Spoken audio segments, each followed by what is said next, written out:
کہ کہاں قربانی کرنی چاہیے اور کہاں نہیں کرنی چاہیے۔ اہل سنت والجماعت کی طرف سے بھی ہمیں ہدایت دی جاتی ہے کہ صاف صفائی کا خیال رکھیں۔ میں ایک مثال کے طور پر ایک بات کہتا ہوں۔ ایک اپارٹمنٹ ہے مثال کے طور پر، وہاں ہندو، مسلمان، سکھ، عیسائی سب رہتے ہیں۔ وہاں ایک شیڈ لگانا اور قربانی کرنے کی ٹھاننا کہاں تک ٹھیک ہے؟ قربانی کرتے وقت کیا ماحول صاف ستھرا رہتا ہے؟ چند لوگ ویجیٹیرینس ہوتے ہیں، ان کو بھی کسی طرح سے ہماری طرف سے کوئی تکلیف نہیں ہونی چاہیے۔ اس کا خیال ہمیں رکھنے کی ضرورت ہے۔ یہی ہمارا مذہب کہتا ہے۔ اسی لیے مولانا ارشد مدنی صاحب نے بھی کہا کہ گائے کی قربانی مت دو۔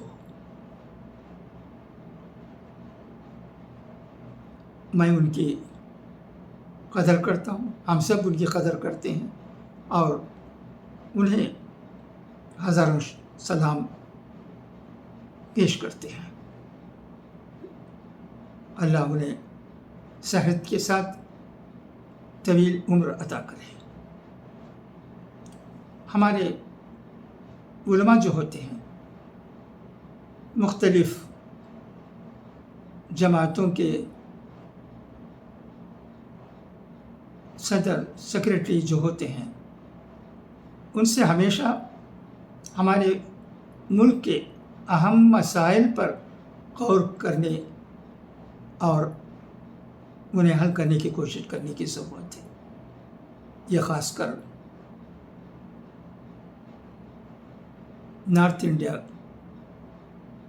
میں ہونی چاہیے، کیونکہ کیرلا، تمل ناڈو وغیرہ میں تو کوئی بات نہیں ہے۔ یہاں رہنے والے مسلمان بھی سمجھتے ہیں کہ وہ کہاں قربانی کریں، کس طرح کریں، اور غیر مسلمان بھی سمجھتے ہیں کہ وہ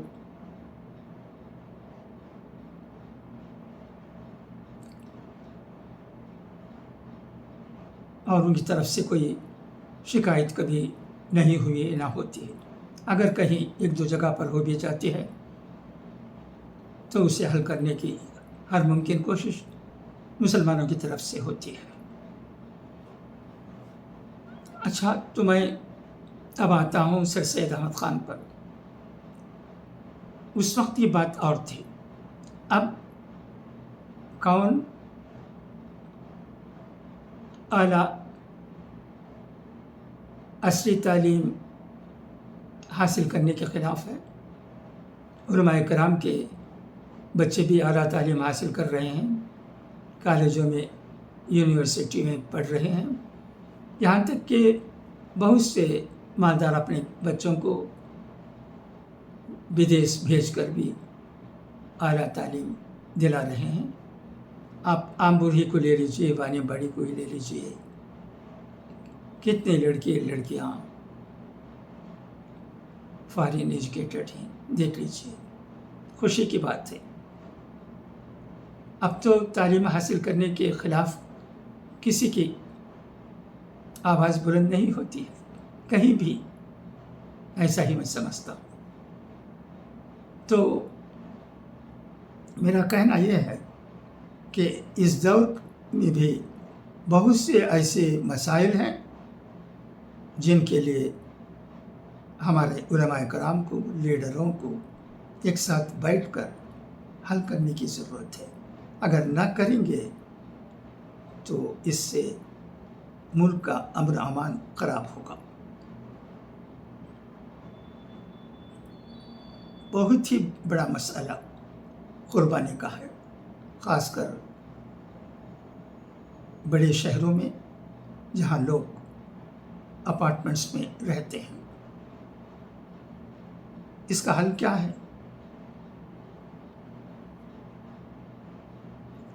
مولانا ارشد مدنی صاحب کو بھی، مولانا محمود مدنی صاحب کو بھی، دیگر علماء کرام کو بھی، دیگر مسلمانوں کے سیاسی سماجی لیڈروں کو بھی سوچنے کی ضرورت ہے۔ کل جو بات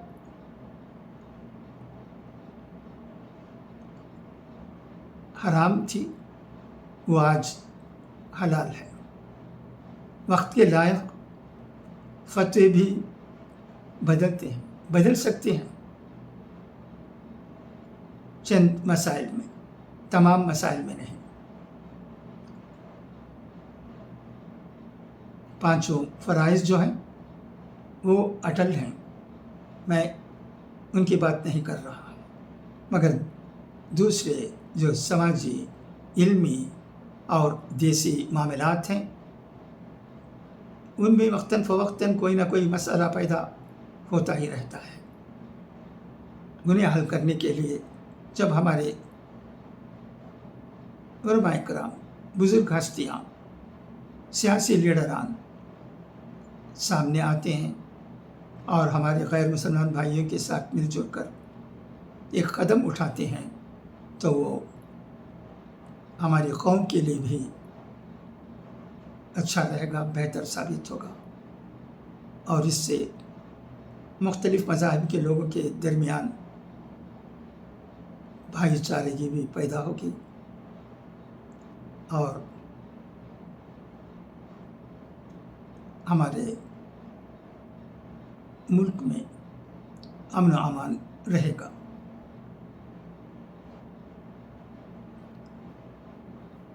ایک چینل دیکھنے کے بعد ممبئی میں جو ہوا ہے اسے دیکھ کر ہم جیسے لوگوں کو بہت افسوس ہوا ہوگا، لہٰذا آپ سے یہ بات تھی۔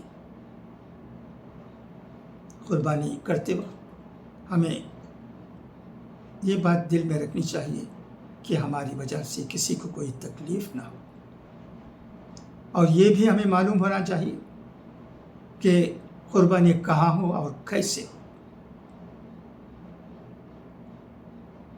صفائی کا خیال بہت رکھنا چاہیے، سب کام اصولوں کے مطابق ہونا چاہیے۔ یہی ہدایت ہمیں اہل سنت والجماعت آمبور بھی دیتی ہے۔ کل عید ہے، خوشی کا دن، بارش کی وجہ سے عیدگاہوں میں نماز نہیں ہوگی، عید کی نماز مسجدوں میں ہوگی۔ کس مسجد میں کب نماز ہوگی اس کا ٹائم ٹیبل بھی آ گیا ہے، آپ کے نظر سے گزرا ہوگا۔ میں آپ تمام لوگوں کو دل کی گہرائیوں سے عید مبارک کہتا ہوں۔ آئیے ہم تمام دعا کریں کہ ہمارے ملک میں امن و امان رہے۔ اس کے لیے جو کام ہمیں کرنے کی ضرورت ہے وہ کام ضرور کریں۔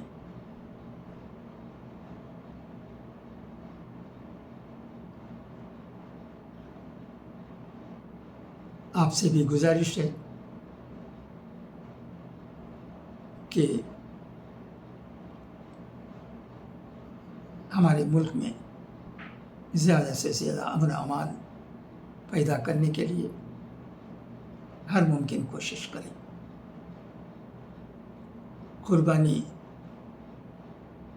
دینا تو ہمارے لیے ضروری ہے، اس کے ساتھ ساتھ ہم چند چیزوں کی قربانی دے کر لوگوں کے دل کو موہنا بھی اسلامی اصول ہے۔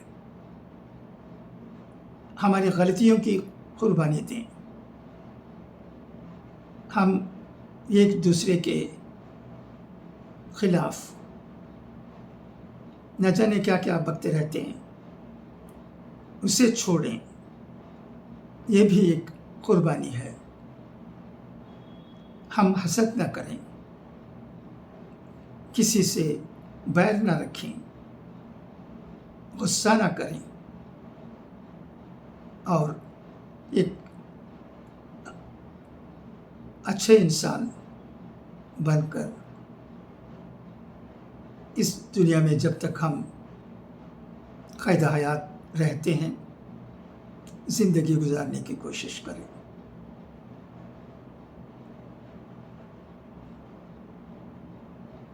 حضرت ابراہیم علیہ السلام کی قربانی کیا بتاتی ہے؟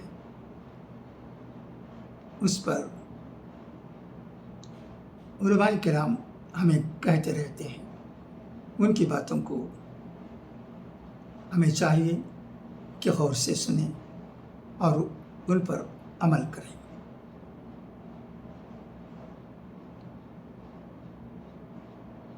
اچھا، تو اب اجازت، انشاءاللہ پھر ملاقات ہوگی۔ خدا حافظ، فی امان اللہ۔